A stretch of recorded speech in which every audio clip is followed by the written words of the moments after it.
Жоғары аграрлық техникалық колледжі химия пәні. Зертханалық практикалық сабақ номер 9. Белоктардың қасиеттерін зерттеу. Бірінші тәжірибе нәруыздің денатурациясы. Ол үшін жұмыртқа нәруызының ерітіндісін сынауыққа құйып, сынауық ұстағышқа бекітіп, жайлап қыздырамыз. Қыздыра бастаған кезде өзгерісті байқауға болады. Сынауықтағы түссіз ерітінді ақ түсті тұнбаға айналады. Яғни нәруызды қыздырғанда кеңістік құрылымдары бұзылып, денатурацияға ұшырайды.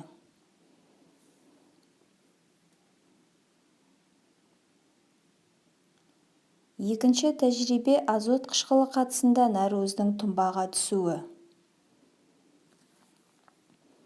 Стақанға нәруыздің коллоидты ерітіндісін құйып,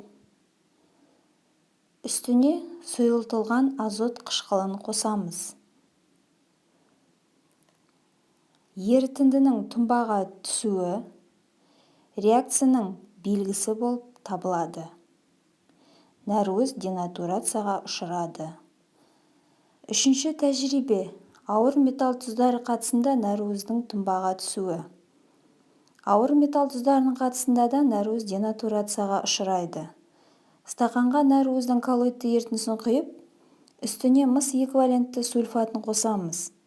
Ерітіндінің ақшыл тұнбаға түсуі реакцияның белгісі болып табылады.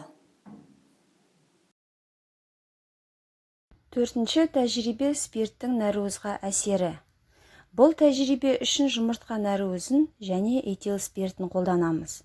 Нәруыздің құрылымы спирттің әсерінен қалай өзгеретінін көреміз. Сынауыққа нәруыз ерітіндісін құйып, үстіне этил спиртін қосамыз. Ерітіндіміз лайланады. Спирт қосқанда нәруыздар қайтымсыз ұйиды. Нәруыздардың кеңістік құрылымдарының бұзылуы нәруыздардың денатурациясы деп аталады. Денатурацияға ұшыраған нәруыз өзінің биологиялық функциясын атқара алмайды. Бюрет реакциясы. Ақуыздарға сапалы реакциялардың бірі бюрет реакциясы.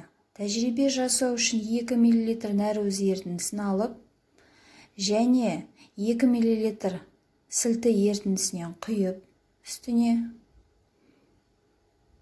оның үстіне 2-3 тамшы мыс эквивалентті сульфатын қосамыз. Ашық күлгін түстің пайда болуы ерітіндіде ақуыздың бар екенін білдіреді.